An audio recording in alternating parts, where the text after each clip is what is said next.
Welcome to This Explainer. Today we are diving headfirst into one of history's absolute greatest tales. We're going to dig through the layers of time and really try to separate ancient fact from enduring fiction. Okay, let's jump right in. A city under siege for 10 years. Just that phrase alone conjures up some incredibly vivid imagery, doesn't it? You've got the greatest warriors of the ancient world clashing on a dusty battlefield, a massive, grueling, decade-long conflict, and of course, a giant wooden horse concealing elite enemy soldiers. It sounds entirely like a fantasy. But for thousands of years, people have looked at these legendary elements and wondered, did the Trojan War actually happen, or is it all just an incredibly persistent myth?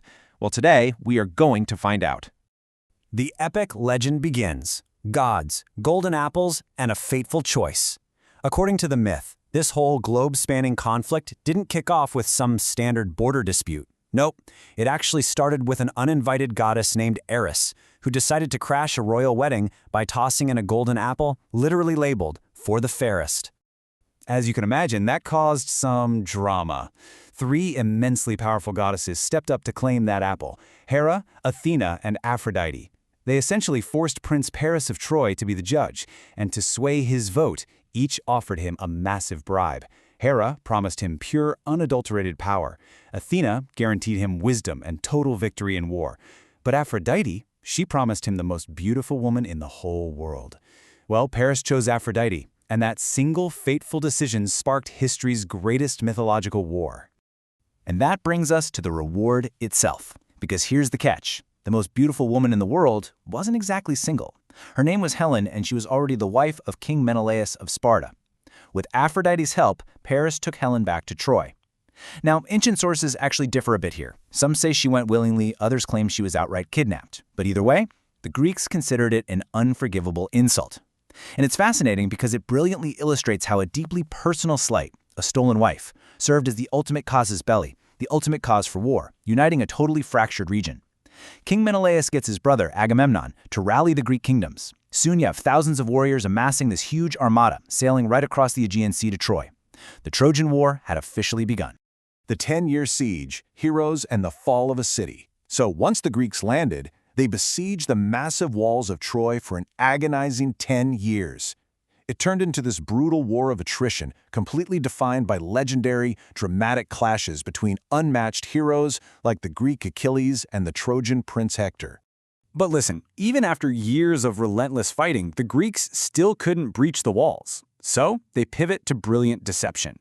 First, they construct an absolutely enormous wooden horse, and they hide a tiny squad of elite soldiers right in its belly. Next, the rest of the army feigns a retreat.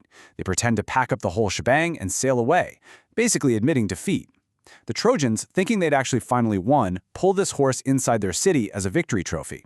And then, under the cover of darkness that night, those hidden soldiers climb out, open the massive city gates from the inside, and let the returning Greek army just pour in. Troy was completely destroyed. At least, that is how the legend goes. It's a blockbuster narrative packed with action, betrayal, and brilliant tactics. But did it really happen? It's time to pivot away from this captivating mythology, put on our historical detective hats, and look at the actual hard evidence. The search for Troy, uncovering the historical record. Our investigation really has to start with Homer. Pretty much everything we know comes from his famous epic poem, the Iliad. But because his accounts are packed to the brim with gods intervening, literal monsters, and outright miracles, historians naturally question for centuries how much of it could possibly be grounded in truth. To really grasp this mystery, you just have to look at the massive gaps in time. The war supposedly happened around 1200 BC, right? But Homer doesn't even write the Iliad until the 8th century BC. That is hundreds of years later. It really highlights how incredibly unreliable ancient historical transmission can be. But let's fast forward all the way to 1873 AD.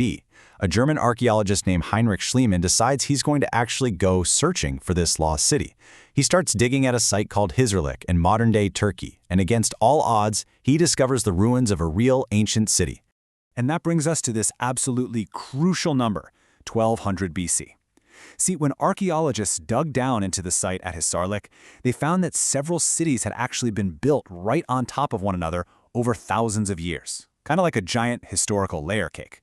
But one specific layer in that dirt showed clear, undeniable evidence of massive destruction by war. And the dating of that destruction layer? right around 1200 BC. That perfectly matches the traditional date of the mythological Trojan War. Suddenly, history and myth were genuinely starting to align. But hey, the evidence doesn't just stop in the dirt. We actually have written records too. Enter Wilusa.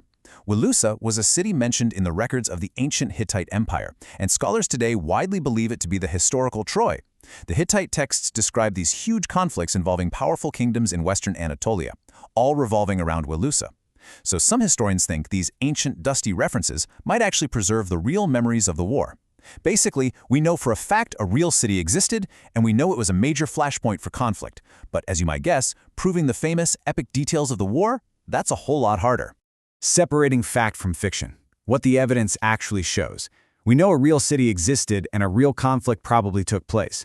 But exactly how much of Homer's epic is cold, hard historical fact? Well, it's time for the ultimate reality check. On the myth side, we've got a perfectly neat 10-year war, invincible superhuman heroes, and a giant, literal wooden horse. But on the reality side, there's absolutely zero proof the conflict lasted exactly 10 years. There's no historical evidence that specific heroes fought exactly as described. And the horse? Yeah, there's no archaeological trace of it whatsoever. Many scholars actually believe the wooden horse might just be purely symbolic. It could represent a giant siege engine used to batter down the walls. Maybe it was an earthquake that conveniently brought the city down. Or honestly, it might just be a clever military trick that a storyteller invented centuries later to make the legend's finale that much more dramatic. The absolute truth remains entirely unknown. All right, let's consolidate everything we've learned. Here are the undeniable facts you should take away from our deep dive today. Number 1, Troy was a real, physical ancient city, and archaeologists found its ruins in modern-day Turkey. 2, a major war likely did occur there right around 1200 BC. 3, Homer wrote the Iliad hundreds of years after the events he describes, meaning real history was blended heavily with mythology over the centuries. And finally, despite being one of history's most iconic symbols, literally no evidence has ever been found for the famous Trojan horse. So, is the Trojan War the greatest story ever told simply because truth and myth have become completely impossible to separate? You know, the answer to was the Trojan War real is kind of both yes and no. A real city definitely burned, but over the centuries, storytellers layered in the gods, the magical events, and those unforgettable adventures. It stands right at the crossroads of history and legend, which is exactly why it continues to inspire books, films, and historians more than 3,000 years later. It really makes you wonder about the events of our own time, right? How might they be remembered as legends thousands of years from now?